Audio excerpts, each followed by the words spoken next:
2027 সালের 7 জানুয়ারি থেকে এসএসসি এবং সমমানের পরীক্ষা শুরু হবে। পরীক্ষা শেষ হবে 6 ফেব্রুয়ারি, এমনটাই জানিয়েছেন শিক্ষামন্ত্রী আ.ন.ম এহসানুল হক মিলন। বিকেলে শিক্ষা মন্ত্রণালয়ের সম্মেলন কক্ষে জরুরি সংবাদ সম্মেলনে এই কথা জানান তিনি। শিক্ষামন্ত্রী আরও জানান, আগামী বছরের এইচএসসি পরীক্ষা শুরু হবে 6 জুন, যা শেষ হবে 13 জুলাই। মন্ত্রী বলেন, শিক্ষার্থীদের জীবন থেকে যাতে 2 বছর সময় নষ্ট না হয়, সেজন্যই এই পদক্ষেপ। এতে বিদেশে উচ্চশিক্ষার জন্যও সেমিস্টার ধরতে পারবেন শিক্ষার্থীরা। 2027 সালের এসএসসি ও এইচএসসি পরীক্ষার বিষয়ে অংশীজনের মতামতের ভিত্তিতে চূড়ান্ত সিদ্ধান্ত নিতে বুধবার মন্ত্রণালয়ে সভা অনুষ্ঠিত হয়। এতে শিক্ষক, শিক্ষার্থী সহ প্রতিষ্ঠান প্রধান এবং শিক্ষা বোর্ডের চেয়ারম্যানরা উপস্থিত ছিলেন।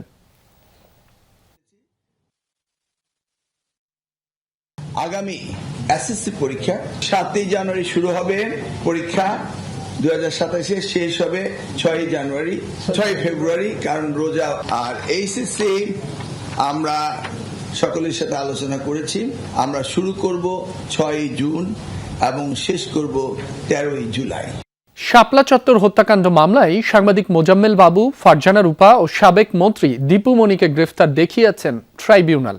চিফ প্রসিকিউটর আমিনুল ইসলাম জানান, হত্যাকাণ্ডের পর মরদেহের তথ্য লুকানোয় তাদের বড় ভূমিকা ছিল। ট্রাইব্যুনাল 2 জানিয়েছে, কুষ্টিয়ায় 6 হত্যা মামলায় হাসানুল হক ইনুর বিরুদ্ধে যে কোনো দিন রায় ঘোষণা করা হতে পারে। শাপলা চত্বরে হেফাজতের মহাসমাবেশে হত্যাকাণ্ড মামলায় বৃহস্পতিবার ট্রাইব্যুনালে হাজির করা হয় সাংবাদিক মোজাম্মেল বাবু, ফারজানা রূপা ও সাবেক মন্ত্রী দীপু মনিকে।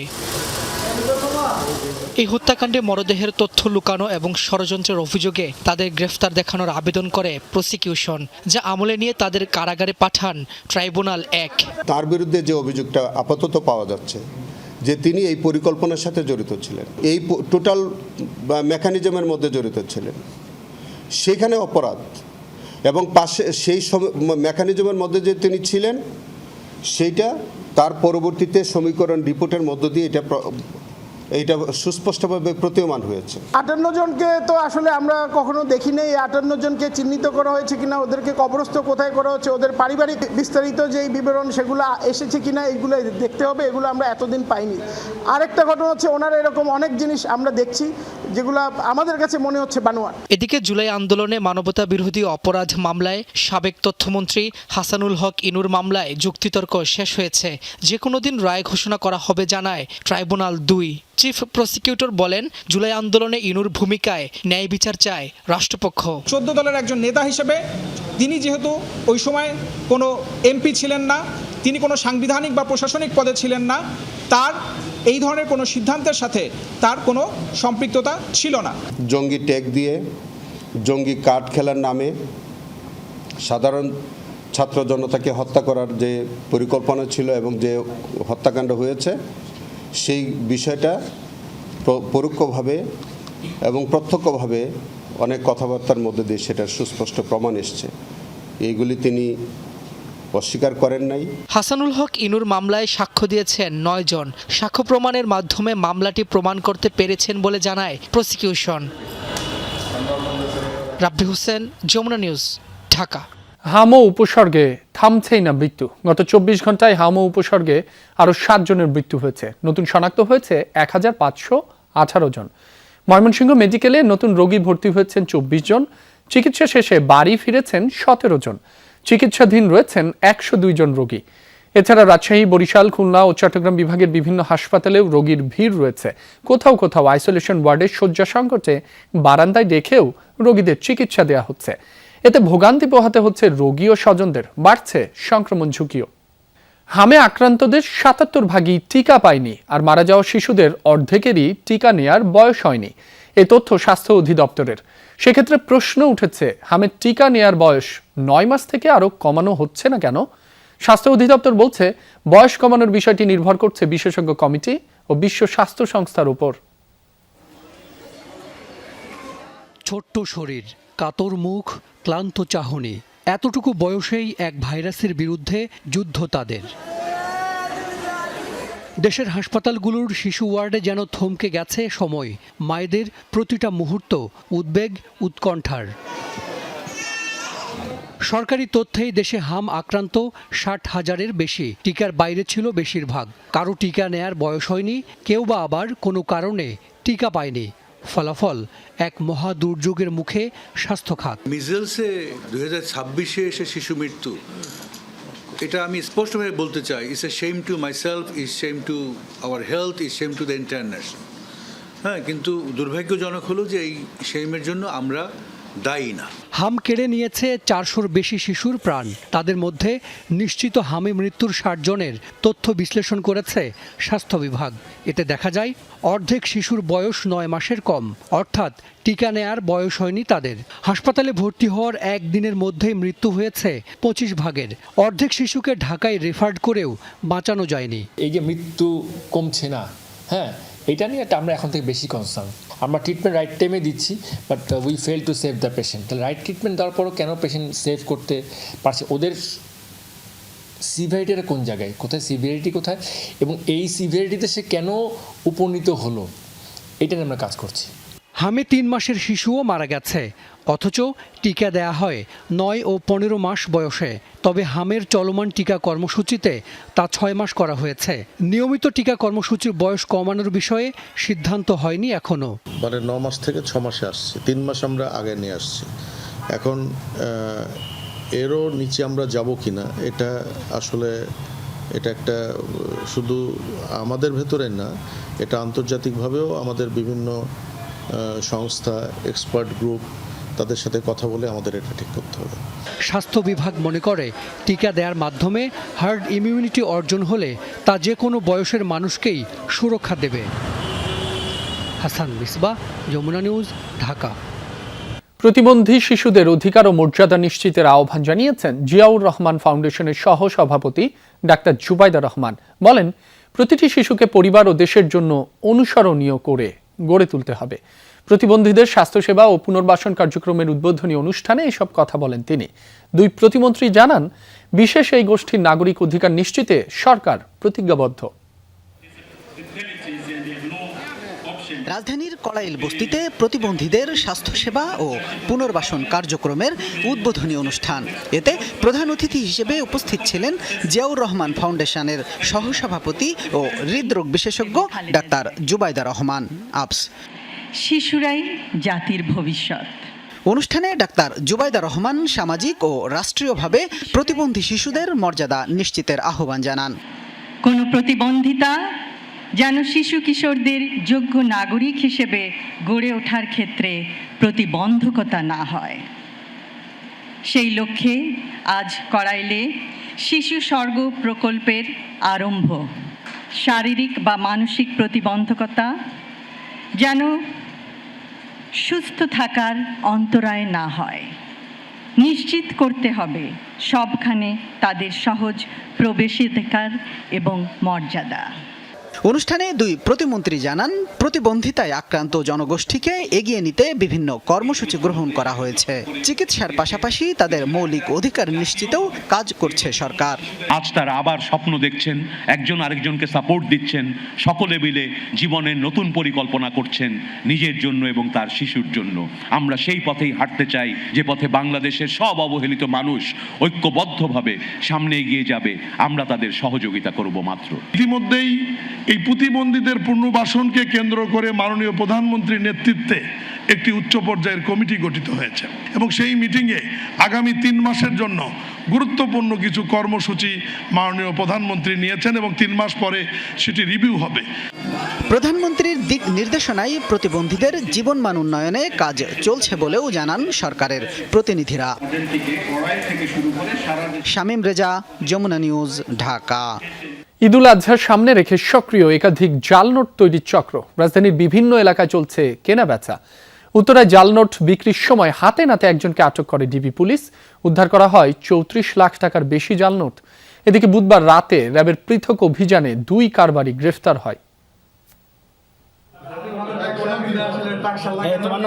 রাজধানীতে মিলল জাল টাকার কারখানা। একযোগে 3টি মেশিনে ছাপানো হচ্ছিল হাজার হাজার টাকার নোট। কোরবানির ঈদ সামনে রেখে সেই জাল টাকা ছড়িয়ে দেওয়ার পরিকল্পনা ছিল পশুর হাটে। দীর্ঘদিন ধরে জাল টাকা তৈরি এবং বিক্রির সঙ্গে জড়িত ছিল এই চক্রটি, যার মূল হোতাসহ 3 জনকে গ্রেপ্তার করেছে ডিবি পুলিশ। উত্তরা ও গাজীপুরে অভিযান চালিয়ে তাদের আটক করা হয়। প্রেস ব্রিফিংয়ে ডিবি পুলিশ জানায়, কোরবানির ঈদকে সামনে রেখে 34 লাখ টাকার জাল নোট ছাপিয়েছে চক্রটি। তাদের নিকট থেকে এরকম জাল টাকা 34 লক্ষ জাল টাকা উদ্ধার করা হয়, যেটা একবারে রেডি ফর সেল। আরও কিছু টাকা আছে যেগুলো এক পাশে শুধু ছাপাইছে। তাছাড়া জাল টাকা তৈরির অন্যান্য সরঞ্জাম দিয়ে 3টে প্রিন্টার উদ্ধার করা হয়েছে, ল্যাপটপ উদ্ধার করা হয়েছে, তারপরে কালি এবং ওই যে টাকার উপরে যে একটা সিকিউরিটি সিল দেয় সেই সিকিউরিটি সিলের পেপার। এদিকে রাজধানীর মতিঝিলে অভিযান চালিয়ে আরও 2 জাল টাকার কারবারিকে র্যাব 3 গ্রেপ্তার করেছে। র্যাব জানায়, চক্রটির দীর্ঘদিন ধরে ফটোকপি দোকানের আড়ালে জাল টাকা তৈরি করে তা বাজারে ছড়িয়ে দিচ্ছিল। এখান থেকে ইউনিভার্সিটির স্টুডেন্টের কাছে বিক্রি করে দেয়, সে আবার গিয়ে খুচরা পর্যায়ে বিক্রি করে দেয়। তো 3-4টা ধাপ মেনটেন করে এরা। সো এদেরকে সহজে মূল চেইনে যাওয়াটা কঠিন, তো এরা এই চেইনটা শুরু করতে আমরা ধরে ফেলছি। আইন শৃঙ্খলা বাহিনী জানিয়েছে, জাল নোট তৈরি চক্রের বিরুদ্ধে তাদের এই অভিযান অব্যাহত থাকবে। রাব্বি সিদ্দিকী, যমুনা নিউজ, ঢাকা। থেমে থেমে বৃষ্টি এবং পাহাড়ি ঢলে ধীরে ধীরে বাড়ছে নেত্রকোনার বিভিন্ন নদ নদীর পানি। এছাড়া 10 উপজেলার কিছু উঁচু এলাকায় বৃষ্টির কারণে তৈরি জলাবদ্ধতায় তলিয়ে গেছে পাকা বোরো ফসল। এদিকে নতুন করে আর বৃষ্টি না হওয়ায় পানি নেমে গেছে শেরপুর ও ময়মনসিংহের নিচু এলাকাগুলোয়। তবে গতকালের ভারী বৃষ্টিতে বেশ ক্ষয়ক্ষতি হয়েছে শেরপুরে, তলিয়ে গেছে 2 উপজেলার প্রায় 20 একর ফসলি জমি।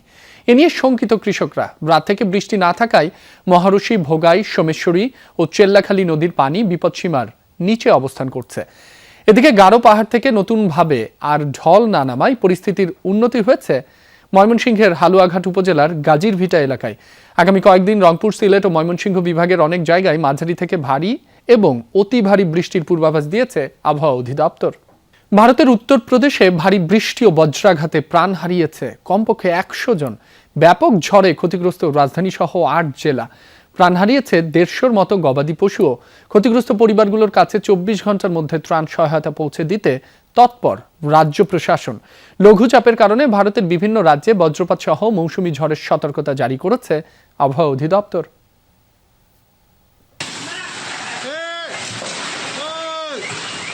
প্রলয়ঙ্কারী বাতাসে হুড়মুড় করে গাড়ির ওপর ভেঙে পড়ছে বিশালাকার গাছ। ঝড়ের দাপটে শুকনো পাতার মতো উড়ছে চারপাশের সবকিছু। ভারী বৃষ্টি আর বজ্রপাতে নাজেহাল ভারতের উত্তরপ্রদেশ। বুধবার থেকে রাজ্যে শুরু হয় শক্তিশালী ঝড়। বাতাসের গতিবেগ ছিল ঘন্টায় 100 কিলোমিটারেরও বেশি। রাজধানী প্রয়াগরাজ সহ 8 জেলা থেকে মেলে ব্যাপক ক্ষয়ক্ষতির খবর। উপড়ে পড়েছে বৈদ্যুতিক খুঁটি, ক্ষতিগ্রস্ত বহু আবাসিক ভবন, ব্যাহত মোবাইল নেটওয়ার্ক এবং যোগাযোগ ব্যবস্থা। প্রায় 150 গবাদি পশুর প্রাণহানির তথ্য জানিয়েছে স্থানীয় প্রশাসন। উদ্ধার কাজে তৎপর প্রশাসন। সরানো হচ্ছে ভাঙাচোরা অবকাঠামো আর গাছপালা। আহতদের দ্রুততম সময়ে পাঠানো হচ্ছে স্থানীয় হাসপাতালগুলোয়। ক্ষতিগ্রস্ত পরিবারগুলোর কাছে 24 ঘন্টার মধ্যে ত্রাণ পৌঁছানোর আশ্বাস দিয়েছে উত্তরপ্রদেশ প্রশাসন। দেয়া হয়েছে ক্ষতিপূরণের প্রতিশ্রুতিও। प्रदेश में विभिन्न जनपदों में पिछले 36 এরই মাঝে আপনারা অবগত আছেন যে গেল 36 ঘন্টায় রাজ্যের বেশ কয়েকটি জেলায় প্রবল ঝড়, বাতাস ও বজ্রপাতের ফলে ব্যাপক ক্ষয়ক্ষতি হয়েছে। এ পর্যন্ত প্রাপ্ত তথ্য অনুযায়ী ক্ষতিগ্রস্ত জেলার সংখ্যা 19। বহু হতাহতের পাশাপাশি গবাদি পশুর মৃত্যুর খবরও পেয়েছি আমরা। 80-র উপরে বাড়ি ধসে গেছে। আমরা উদ্ধার কাজ চালিয়ে যাচ্ছি। 89 लोगों की मृत्यु की सूचना प्राप्त हुई है। পশ্চিমা লঘুচাপে আবহাওয়ার পরিবর্তনের কারণে ভারতের বিভিন্ন রাজ্যে সতর্কতা জারি করেছে আবহাওয়া অধিদপ্তর। নেওয়া হচ্ছে সব রকম জরুরি ব্যবস্থা। সাবরিনা নুসরাত, যমুনা নিউজ। বাজেট নিয়ে চলছে শেষ সময়ের প্রস্তুতি। ব্যয় কাঠামো এবং রাজস্ব ব্যবস্থাপনা বিষয়ে নেওয়া হচ্ছে চূড়ান্ত সিদ্ধান্ত। বুধবার রাতে সচিবালয়ে প্রধানমন্ত্রী তারেক রহমানের সঙ্গে নীতি নির্ধারকদের বৈঠক হয়। ওই বৈঠকে অর্থমন্ত্রী ছাড়াও অর্থ মন্ত্রণালয় ও এনবিআর এর শীর্ষ কর্মকর্তারা উপস্থিত ছিলেন। সকালে জাতীয় রাজস্ব বোর্ড, এনবিআর কর্মকর্তাদের সঙ্গে বৈঠক করে প্রধানমন্ত্রী। বাজেট তৈরির বিষয়ে প্রধানমন্ত্রী দিক নির্দেশনা দিয়েছেন। আভাস পাওয়া গেছে, নির্বাচনী ইস্তেহারে দেয়া প্রতিশ্রুতি বাস্তবায়নের বিষয়টি গুরুত্ব পেয়েছে। পাশাপাশি অর্থায়ন প্রক্রিয়া এবং কর কাঠামোতে পরিবর্তন আনার বিষয়েও দেয়া হয় নির্দেশনা। গাজীপুরের কাপাসিয়ায় পরিবারের 5 জনকে হত্যায় প্রধান অভিযুক্ত ফোরকানের মোবাইল ফোন উদ্ধার করেছে পুলিশ। বিকেলে সংবাদ সম্মেলনে পুলিশ সুপার জানান, মেহেরপুরে বাসের এক হেলপারের কাছ থেকে উদ্ধার করা হয় মুঠোফোনটি। ওই হেল্পার জানান, পদ্মা সেতু এলাকা থেকে মোবাইলটি পান তিনি। পরে পদ্মা সেতুর সিসি ক্যামেরার ফুটেজ সংগ্রহ করে পুলিশ। দেখা যায় এক ব্যক্তি ব্যাগ ও মোবাইল ফোন রেখে সেতু থেকে নদীতে ঝাঁপ দেন। তবে ওই ব্যক্তিই ফোরকান কিনা ভিডিও ফুটেজ দেখে তা নিশ্চিত করতে পারেনি স্বজনরা। তার খোঁজে অভিযান অব্যাহত রয়েছে বলেও জানান পুলিশ সুপার। গত 9 মে কাপাসিয়ায় বাসা থেকে উদ্ধার হয় ফোরকান মোল্লার স্ত্রী, 3 মেয়ে ও শ্যালকের মরদেহ। অভিযোগ, পারিবারিক কলহের জের ধরে পরিবারের 5 সদস্যকে হত্যা করেন ফোরকান। ঘটনার পর থেকেই পলাতক সে। পদ্মা সেতুর যে ভিডিও ফুটেজগুলো আছে আমরা সেগুলো নিয়ে বসি, এইটা চেক করে তখন আমরা দেখতে পাই যে একটি প্রাইভেট কার থেকে একজন ব্যক্তি নামছে, নামার পরে তার হাতের ব্যাগটি রাখছে ওই ফুটপাথের উপরে এবং তার মোবাইলটি রাখছে। 1.5 থেকে 2 মিনিট সে ওইখানে অপেক্ষা করছে। অপেক্ষা করার পরে সে রেলিংয়ের উপরে উঠে এবং নদীতে ঝাঁপ দেয়। তার আত্মীয় স্বজন 8 থেকে 10 জন তাদেরকে আমরা এটি দেখাই। দেখানোর পরে বলি যে এই ব্যক্তি ফোরকান কিনা, তো তারা বলে যে তার মতো মনে হচ্ছে, বাট আমরা শিওর না। তালিকাভুক্ত শীর্ষ সন্ত্রাসী ও মাদক ব্যবসায়ী জাহিদুল ইসলামকে গ্রেফতার করেছে পুলিশ। এ সময় এক বিদেশি পিস্তল, 3 রাউন্ড গুলি, একটি ম্যাগাজিন, ইয়াবা ও প্রায় 70,000 নগদ অর্থ জব্দ করা হয়। বৃহস্পতিবার বিকেলে ডিএমপি মিডিয়া সেন্টারে এক ব্রিফিংয়ে এসব তথ্য জানান পুলিশের অতিরিক্ত কমিশনার SN মোহাম্মদ নজরুল ইসলাম। জানান, আইনশৃঙ্খলা বাহিনীর সদস্যরা দীর্ঘদিন ধরে তাকে গ্রেফতারের চেষ্টা করছিল। কারওয়ান বাজারে বিএনপি নেতা মুসাব্বির হত্যাকাণ্ডের সাথেও তার সংশ্লিষ্টতা পাওয়া গেছে। পুলিশ জানায়, জাহিদুলের বিরুদ্ধে অস্ত্র ও মাদকের মামলা রয়েছে। ব্রিফিংয়ে জানানো হয়, চলতি মাসে রাজধানীতে বিশেষ অভিযানে তালিকাভুক্ত 178 জন চাঁদাবাজকে গ্রেফতার করেছে পুলিশ। চাঁদাবাজদের সহযোগী গ্রেফতার হয়েছে 345 জন। এছাড়া 470 জন সন্ত্রাসী, ছিনতাইকারী ও ডাকাত দলের সদস্যের পাশাপাশি 483 মাদক কারবারি সহ মোট 1476 জনকে গ্রেফতারের তথ্য জানিয়েছে পুলিশ। গ্রেফতারকৃত জাহিদুল ইসলাম একজন চিহ্নিত তালিকাভুক্ত সন্ত্রাসী, শীর্ষ মাদক ব্যবসায়ী। হত্যাকাণ্ড সহ বিভিন্ন অপরাধমূলক কর্মকাণ্ডের সাথে তার সংশ্লিষ্টতার অভিযোগ রয়েছে। ঈদুল আজহার ঠিক আগে পশ্চিমবঙ্গে প্রকাশ্যে পশু কুরবানির ওপর নিষেধাজ্ঞা আরোপ করেছে নবনির্বাচিত বিজেপি সরকার। এ বিষয়ে একটি আনুষ্ঠানিক নির্দেশনা জারি করেছে প্রশাসন। নির্দেশনা অনুযায়ী সংশ্লিষ্ট কর্তৃপক্ষের ইস্যু করা ফিটনেস সার্টিফিকেট ছাড়া কোরবানি করা যাবে না গরু, মহিষ কিংবা ষাঁড়ের মতো কোনো পশুই। তবে এই সার্টিফিকেট পাওয়া যাবে কেবল বয়স্ক, দুর্ঘটনাজনিত কারণে আহত হয়ে স্থায়ীভাবে নিরাময় অযোগ্য কিংবা প্রজননে অক্ষম পশুদের ক্ষেত্রে। সার্টিফিকেট ইস্যুর পর প্রশাসন কর্তৃক নির্দিষ্ট জবাইখানায় কুরবানি করতে হবে পশু।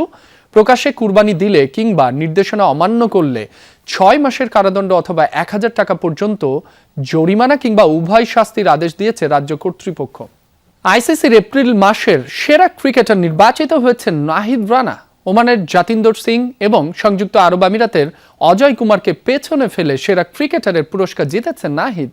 নিউজিল্যান্ডের বিপক্ষে 3 ম্যাচের ওয়ানডে সিরিজে 8 উইকেট নিয়ে বাংলাদেশকে সিরিজ জেতাতে বড় ভূমিকা রাখেন নাহিদ। এর মধ্য দিয়ে প্রথমবারের মতো আইসিসির মাস সেরা ক্রিকেটারের পুরস্কার জিতলেন ডানহাতি এই পেসার। সিরিজের প্রথম ওয়ানডেতে নাহিদের পারফরম্যান্স খুব একটা ভালো ছিল না। 1 উইকেট নিতে খরচ করেন 65 রান। তবে দ্বিতীয় ওয়ানডেতে দুর্দান্তভাবে ঘুরে দাঁড়ান তিনি। মিরপুরের সেই ম্যাচে নিউজিল্যান্ড ব্যাটিং লাইন আপে ধস নামিয়ে 32 রানে 5 উইকেট নেন নাহিদ। চট্টগ্রামে সিরিজ নির্ধারণী তৃতীয় ওয়ানডেতেও 2 উইকেট নেন তিনি। সিরিজ সেরার পুরস্কারও ওঠে তার হাতে। ইংলিশ ক্রিকেটের নীতি নির্ধারণী পর্যায়ে এবার বড় চমক। চিরপ্রতিদ্বন্দ্বী অস্ট্রেলিয়ার সাবেক ব্যাটার মার্কাস নর্থকে ইংল্যান্ড পুরুষ দলের প্রধান নির্বাচক হিসেবে নিয়োগ দিয়েছে ইসিবি। ফিল্ডিং কোচ হিসেবে দায়িত্ব দেওয়া হয়েছে সারা টেইলরকে। লর্ডস টেস্টের স্কোয়াড ঘোষণার পরপরই আসে এই বড় ঘোষণা। ইংল্যান্ডের ম্যানেজিং ডিরেক্টর রব কি জানিয়েছেন, দীর্ঘ ও কঠোর প্রক্রিয়ার মাধ্যমেই নর্থকে বেছে নেওয়া হয়েছে। কাউন্টি ক্রিকেটে তার অগাধ জ্ঞান এবং আন্তর্জাতিক অভিজ্ঞতা ইংল্যান্ডের দল গঠনে বড় সম্পদ হবে বলে মনে করছে ইসিবি। নতুন এই চ্যালেঞ্জ নিয়ে উচ্ছ্বসিত নর্থ কেবল মূল দল নয়, অনূর্ধ্ব 19 এবং লায়ন্স দলের প্রতিভা অন্বেষণেও কাজ করবেন তিনি। পুরুষ দলের ফিল্ডিং কোচ কার্ল হপকিনসন ফ্র্যাঞ্চাইজি লিগে ব্যস্ত থাকায় তার অনুপস্থিতিতে দায়িত্ব পেয়েছেন সারা টেইলর। এর আগেও ফ্লিনটফের কোচিং স্টাফে কাজ করেছেন তিনি। মুখোমুখি হলেন 2 সর্ববৃহৎ অর্থনীতির দেশের president Donald Trump, Xi Jinping. বৃহস্পতিবার স্থানীয় সময় সকালে বেইজিংয়ে দ্বিপাক্ষিক বৈঠক করেন যুক্তরাষ্ট্র ও চীনের রাষ্ট্রপ্রধান। প্রায় 2 ঘণ্টা হয় রুদ্ধদ্বার আলোচনা। বাণিজ্য আর শুল্কই ছিল মূল ইস্যু। ধারণা করা হচ্ছে ইরান আর তাইওয়ান পরিস্থিতি নিয়েও কথা হয়েছে দুই নেতার। তবে বৈঠক শেষে হয়নি আনুষ্ঠানিক কোনো সংবাদ সম্মেলন। শুক্রবার আবারও আলোচনায় বসবেন ডোনাল্ড ট্রাম্প, শি জিনপিং। প্রায় 1 দশক পর প্রধান প্রতিদ্বন্দ্বী চীনের মাটিতে কোনো মার্কিন প্রেসিডেন্ট। ডোনাল্ড ট্রাম্প পেলেন রাজকীয় অভ্যর্থনা। বেইজিংয়ের গ্রেট হল অব পিপলে স্বয়ং নিজে উপস্থিত হয়ে ডোনাল্ড ট্রাম্পকে স্বাগত জানান চীনা প্রেসিডেন্ট শি জিনপিং। বাজানো হয় দুই দেশেরই জাতীয় সঙ্গীত। দুই রাষ্ট্রপ্রধানকে বিশেষ শুভেচ্ছা জানায় শিশুরা। পরে বৈঠক কক্ষে প্রবেশ করেন মার্কিন ও চাইনিজ প্রতিনিধিরা। বৈঠকে মার্কিন প্রতিনিধি দলে ছিলেন পররাষ্ট্রমন্ত্রী মার্কো রুবিও, প্রতিরক্ষামন্ত্রী পিট হেগসেট, বাণিজ্য প্রতিনিধি জেমিসন গ্রিয়ার ও অর্থমন্ত্রী স্কট বেসেন্ট। এদিকে চীনের তরফ থেকে প্রেসিডেন্ট শি জিনপিং ছাড়াও উপস্থিত ছিলেন পররাষ্ট্রমন্ত্রী ওয়াং ই সহ অন্যান্য কর্মকর্তারা। বৈঠকের শুরুতেই চীনা প্রেসিডেন্টকে প্রশংসায় ভাসান মার্কিন president Donald Trump. President Xi, আপনাকে ধন্যবাদ জানাতে চাই। এটি এমন এক সম্মান যা আগে খুব কম মানুষই পেয়েছে। আমি মুগ্ধ। অনেক দিন ধরে আমরা একে অপরকে চিনি। দুই দেশের যে কোনো প্রেসিডেন্টের মধ্যে এটি দীর্ঘতম সম্পর্ক। এটা আমার জন্য সম্মানের। যখনই কোনো সমস্যা হয়েছে মিলেমিশে সমাধান করেছি। ট্রাম্পের আশা ভবিষ্যতে চীনের সাথে যুক্তরাষ্ট্রের সম্পর্ক আরও সমৃদ্ধ হবে। জবাবে ওয়াশিংটন বেইজিংকে একে অপরের পরিপূরক বললেন শি। একটি স্থিতিশীল চীন যুক্তরাষ্ট্র সম্পর্ক সমগ্র বিশ্বের জন্য ভালো। যখন আমরা সহযোগিতা করি উভয় পক্ষই লাভবান হই। একে অপরের মুখোমুখি হলে ক্ষতিগ্রস্তও হই উভয়ই। আমাদের প্রতিপক্ষ না হয়ে সহযোগী হওয়া উচিত। এতেই পারস্পরিক সাফল্য ও যৌথ সমৃদ্ধি অর্জন সম্ভব। বৈঠক পরবর্তী কোনো সংবাদ সম্মেলন না হলেও ধারণা করা হচ্ছে আলোচনার মূল বিষয়বস্তু ছিল বাণিজ্য। প্রতিদ্বন্দ্বী বেইজিংয়ের সাথে বাণিজ্যে একাধিক বিষয় সমঝোতায় আসার সম্ভাবনা ওয়াশিংটনের। বিনিময়ে মার্কিন বাজারে সেমিকন্ডাক্টর রফতানির বিষয়ে বিধিনিষেধ কমাতে চাইবে চীন সরকার। প্রাধান্য পেয়ে থাকতে পারে ইরান ও তাইওয়ান ইস্যুটিও। বৈঠক শেষে বেইজিংয়ের টেম্পল অফ হেভেন পরিদর্শন করেন Trump, Xi. Anik Rahman, Jamuna news. সকল ধর্মের নাগরিকদের জন্য একক পারিবারিক আইন চালুর উদ্যোগ নিয়েছে ভারতের আসাম সরকার। রাজ্য বিধানসভায় নতুন বিজেপি সরকারের প্রথম ক্যাবিনেট বৈঠকে নেওয়া হয় ইউনিফর্ম সিভিল কোড ইউসিসি বিল কার্যকরের সিদ্ধান্ত। প্রস্তাবিত আইনে অন্তর্ভুক্ত থাকবে মূলত 4টি বিষয়: বিয়ের ন্যূনতম বয়স নির্ধারণ, বহু বিবাহ নিষিদ্ধকরণ, সম্পত্তিতে কন্যা সন্তানের সমান অধিকার এবং লিভ ইন সম্পর্ক সংক্রান্ত বিধান। মুখ্যমন্ত্রী হিমন্ত বিশ্ব শর্মার নেতৃত্বে বুধবার অনুমোদন পায় বিল কার্যকরের সিদ্ধান্ত। তবে এ আইনের আওতামুক্ত থাকবে আসামের পার্বত্য অঞ্চল ও সমতলে বসবাসকারী আদিবাসীরা। মুখ্যমন্ত্রীর দাবি, আসামকে স্থানীয় বাস্তবতার সঙ্গে মিলিয়ে তৈরি করা হবে এ আইন। তিনি আরও বলেন, এ ধরনের আইন আগেই কার্যকর হয়েছে বিজেপি শাসিত উত্তরাখণ্ড, গোয়া ও গুজরাটে। ইনজুরি কাটিয়ে সিলেট টেস্টে একাদশে ফেরার অপেক্ষায় বাবর আজম। বাংলাদেশের বিপক্ষে টানা টেস্টে হার এড়ানোর চ্যালেঞ্জ পাকিস্তানের সামনে। দ্বিতীয় টেস্টের আগেই তাই হেডমাস্টার সরফরাজ আহমেদের নেতৃত্বে কঠোর অনুশীলনে সফরকারীরা। হেড কোচ হিসেবে প্রথম অ্যাসাইনমেন্টে সিরিজ বাঁচানোর চিন্তা এখন সাবেক এই অধিনায়কের কপালে।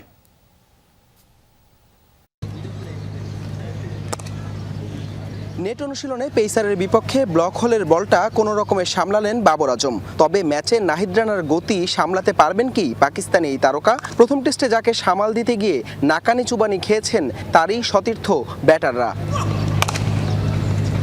হাঁটুর ইনজুরির কারণে ঢাকা টেস্টে ছিলেন না। এমন হারের পর সিলেট টেস্টে তাই দলের অন্যতম ভরসা বাবরের ব্যাট। হোম অফ ক্রিকেটের ড্রেসিং রুমে বসে দেখেছেন দলের হার। চারিদিকে সমালোচনার ঝড়। সব মিলে ফেরার লড়াইয়ে এদিন 30 মিনিট ব্যাটিং করেছেন বাবর, যদিও কিছুটা নড়বড়েই ছিলেন অনুশীলনে।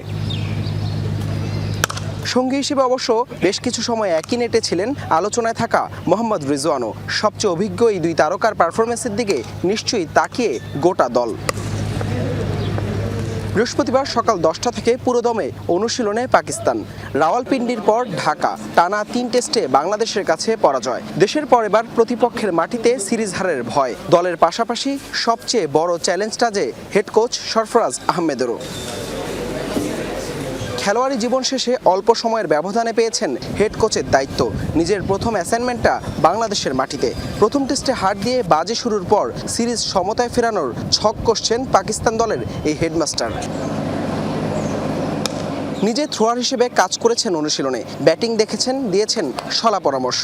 ব্যাকফুটে থাকা পাকিস্তানকে নিশ্চয়ই সিলেট টেস্টে জিততে দেখার অপেক্ষায় সরফরাজ। তবে কোনো পরিকল্পনায় কি কাজে দেবে ছন্দে থাকা টাইগারদের সামনে? নাহিদ রানার গতির ঝড়ে প্রথম টেস্টে নাকাল পাকিস্তানের প্রস্তুতি এখন সিলেট টেস্টে ফেরা। হেড কোচ সরফরাজ আহমেদের প্রথম অ্যাসাইনমেন্টে চ্যালেঞ্জ এখন বাংলাদেশের বিপক্ষে সিরিজ সমতায় আনা, যেখানে তার সবচেয়ে বড় শক্তি হতে পারে একাদশে বাবর আজমের ফেরাটা। তবে বিপরীতে নিশ্চয়ই অপেক্ষায় রয়েছেন নাহিদ রানাও। মাঠের লড়াইয়ে বাবর বনাম নাহিদ রানা, কে জিতবে নিশ্চয়ই চোখ থাকবে মাঠে। হাসান আল মারুফ, যমুনা স্পোর্টস, সিলেট আন্তর্জাতিক ক্রিকেট স্টেডিয়াম, সিলেট। তিলোত্তমার ঢাকা 2 কোটির বেশি মানুষের আবাস। এই মহানগরে যারা বসবাস করেন এক এক এলাকায় তাদের উপলব্ধি এক এক রকম। কোথাও পানি বা গ্যাসের সংকট, কোথাও ঘিঞ্জি যানজট কিংবা চাঁদাবাজি। মহানগরীর বিভিন্ন প্রান্তের ছোট বড় সমস্যা, নাগরিক ভোগান্তি নিয়ে ধারাবাহিকভাবে আমরা তুলে ধরব কেমন আছি ঢাকায়। আজ দেখবেন সায়েদাবাদ যাত্রাবাড়ি এলাকার যানজট, যাত্রী ভোগান্তি, ভুয়া পরিবহনের নামে প্রতারণার গল্প। নাহিদ হোসেনের ক্যামেরায় মশিউর রনিকের রিপোর্ট।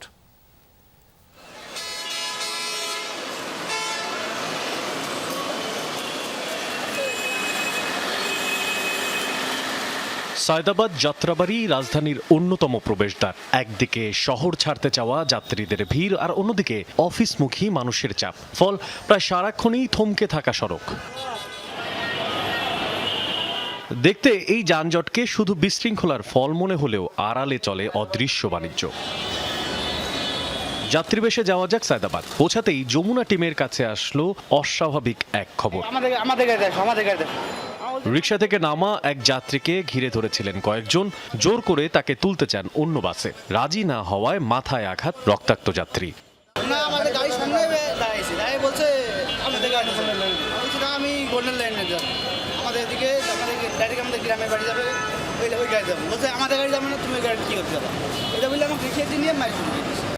ঘটনার জের ধরে এগিয়ে গেলে আরও চাঞ্চল্যকর তথ্য মেলে। যাত্রীকে যেখানে নেওয়া হচ্ছিল সেটা কোনো বৈধ কাউন্টার নয়। ছোট্ট টেবিল, কয়েকটি চেয়ার আর পরিচয় হটলাইন ব্যবসায়ী।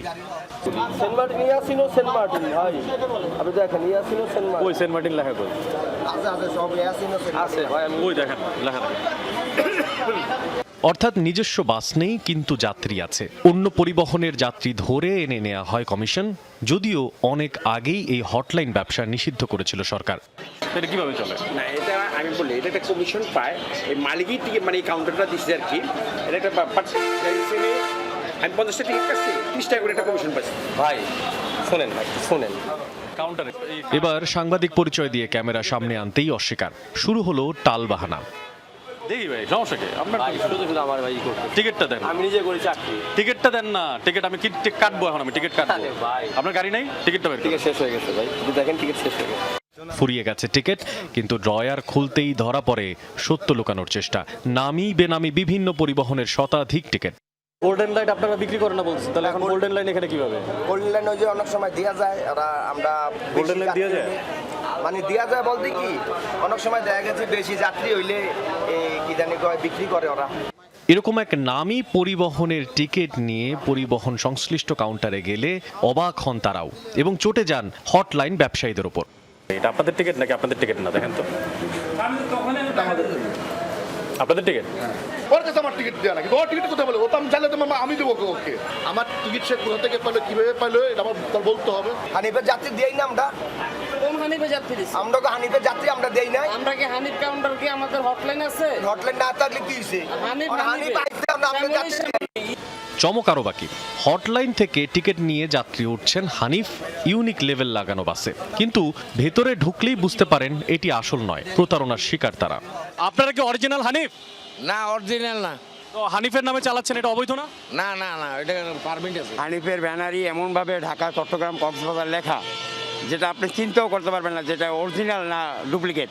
প্রশ্ন জাগতে পারে, এসব অবৈধ কারবারের সঙ্গে যানজটের কি সম্পর্ক? বাহারি নামের লেভেল লাগানো এসব বাস মূল সড়কেই দাঁড়িয়ে থাকে, কখনো 15 মিনিট, 30 মিনিট, কখনো 1 ঘন্টা। আপনার যে যাওয়ার কথা 8টায়, সে গাড়িটা 8:30 যাচ্ছে, তার গাড়িটা পুরো সেই সিটটা বিক্রি হয়ে যাচ্ছে। এই সময় চলে যাত্রী তোলার প্রতিযোগিতা। একটি বাস দাঁড়ালে পেছনে আটকে যায় আরও কয়েকটি। এইভাবে একের পর এক বাস দাঁড়িয়ে থাকায় থেমে যায় সড়ক, আটকা পড়ে মানুষ। 4:15 টিকিট। এখন বাজে 5:15, 1 ঘন্টা আপনি রাস্তায়।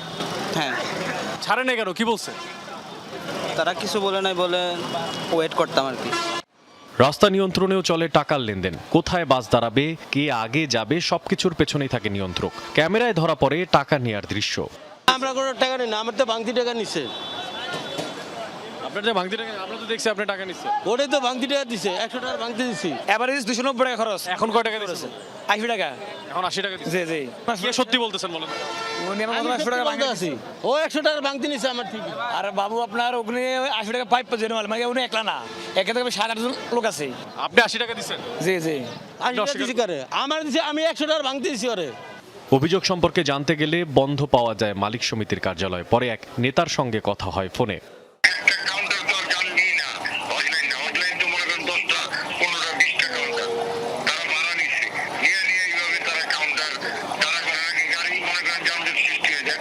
মালিক সমিতির সাথে আপনাদের ভালো সম্পর্ক? আমাদেরকে দিয়ে ওরা ওদেরকে দিয়ে আমরা সবার সাথে সবার ভালো সম্পর্ক রাখাটাই কর্তব্য। দুই পক্ষের বিপরীত বক্তব্যে প্রশ্ন আরও গভীর। ট্রাফিক পুলিশের যুক্তি লোকবল সংকট। ড্রাইভাররা এবং পরিবহন মালিকরা চাচ্ছে তারা 2টা পয়সা ইনকাম করার জন্য। এখন এই স্বার্থ, তাদের সম্মিলিত স্বার্থের সংখ্যাটা বেশি, আর আমাদের অফিসারদের সংখ্যা কম।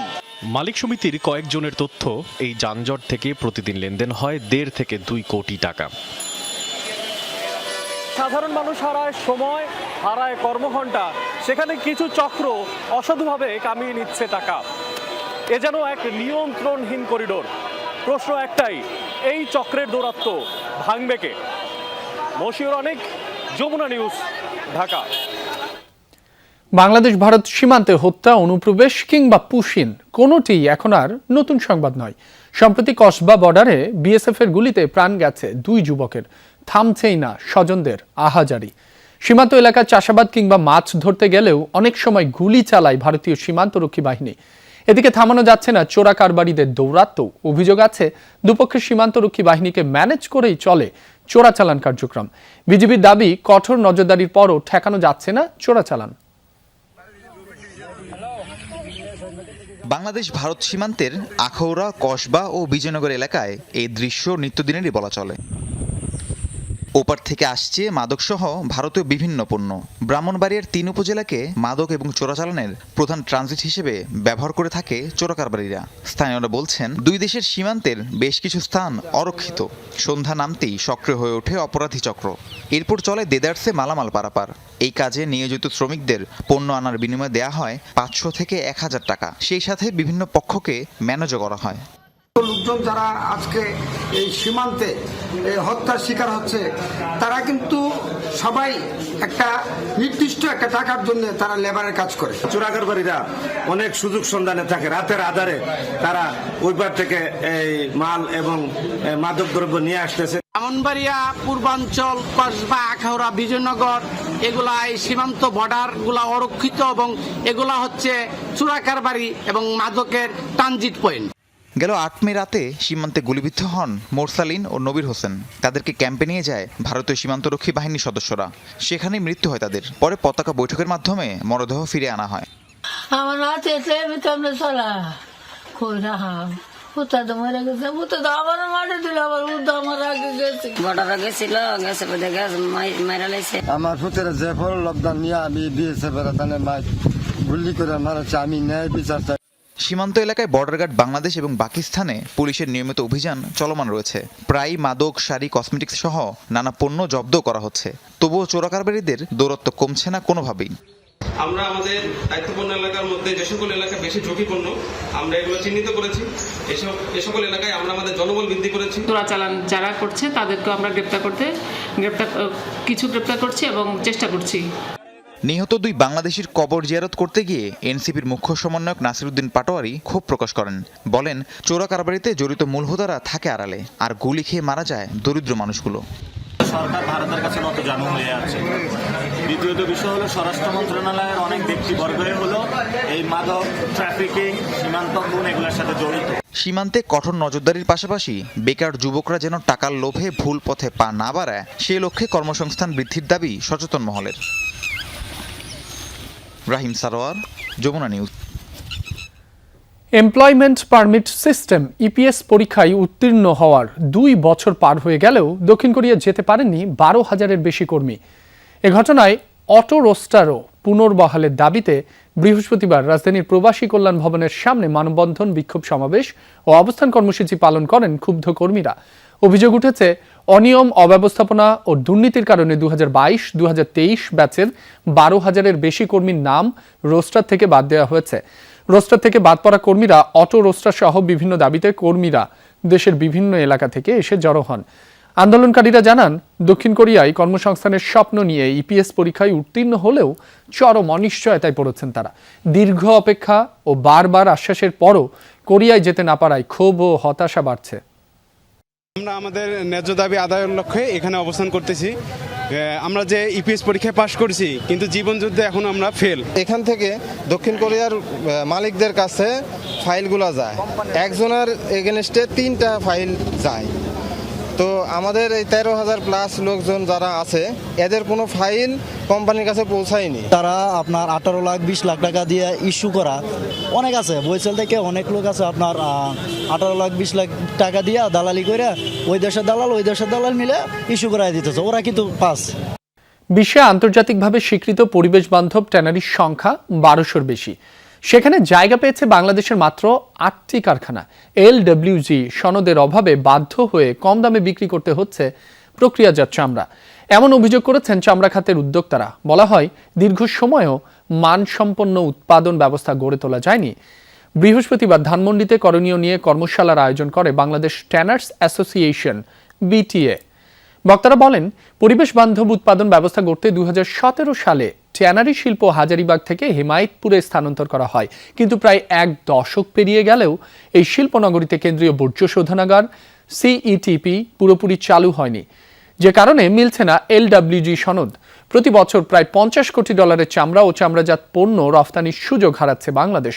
কর্মশালায় চামড়া শিল্পনগরীতে নিরবচ্ছিন্ন জ্বালানি নিশ্চিতে সোলার প্যানেল ব্যবহারের ওপর গুরুত্ব দেওয়া হয়। যেভাবে আপনার ঈদের সময় আপনার চামড়া ছাড়ানো হয়, লেস কাট, ক্লে কাট, এটার প্রভাবে আপনার চামড়ার গুণগত মান নষ্ট হয়ে যায়। কোরবানিটা করার পরে আমরা কিন্তু চামড়াটা ফেলে রাখি একটা সাইডে, আমরা কিন্তু চামড়াটা বিক্রি করি না। তো অবিকৃত অবস্থা থাকা অবস্থায় 5-6 ঘন্টার পর থেকে আপনার কিন্তু ব্যাকটেরিয়াগুলো হতে থাকে। তো এই চামড়াটা যদি রাতের বেলা লবণ লাগানো হয়, সেখানে কোনো ওই চামড়ার কোনো স্ট্রেন্থ থাকে না, ওটা কোনো গ্রেইন থাকে না। চালু হলো ঢাকা ব্যাংক PLCর 118তম শাখা। রাজধানীর গুলশান অ্যাভিনিউতে নতুন এ শাখার উদ্বোধন করা হয়েছে। হেনা সুবাস্তু স্পেস স্কাইলাইন অ্যাভিনিউতে এক বিশেষ অনুষ্ঠানের আয়োজন করা হয়। উপস্থিত ছিলেন ঢাকা ব্যাংকের প্রতিষ্ঠাতা ভাইস চেয়ারম্যান ও এক্সিকিউটিভ কমিটির চেয়ারম্যান ATM হায়াতুজ্জামান খান, চেয়ারম্যান আব্দুল হাই সরকার, ব্যবস্থাপনা পরিচালক ও প্রধান নির্বাহী কর্মকর্তা ওসমান এরশাদ ফয়েজ সহ পরিচালনা পর্ষদের কর্মকর্তারা। আয়োজকরা জানান, নতুন শাখাটি গ্রাহকদের আধুনিক, সহজ ও ব্যক্তিকেন্দ্রিক ব্যাংকিং সেবা দিতে তৈরি করা হয়েছে। অনুষ্ঠান শেষে অতিথিদের জন্য নেটওয়ার্কিং সেশন ও নতুন শাখা পরিদর্শনের ব্যবস্থা করা হয়। রাজধানীর গুলশান ACCL ক্লাবে আনুষ্ঠানিকভাবে উদ্বোধন করা হয়েছে লিরা গ্রুপের নতুন সংযোজন লিরা ওয়াটার ট্যাঙ্ক।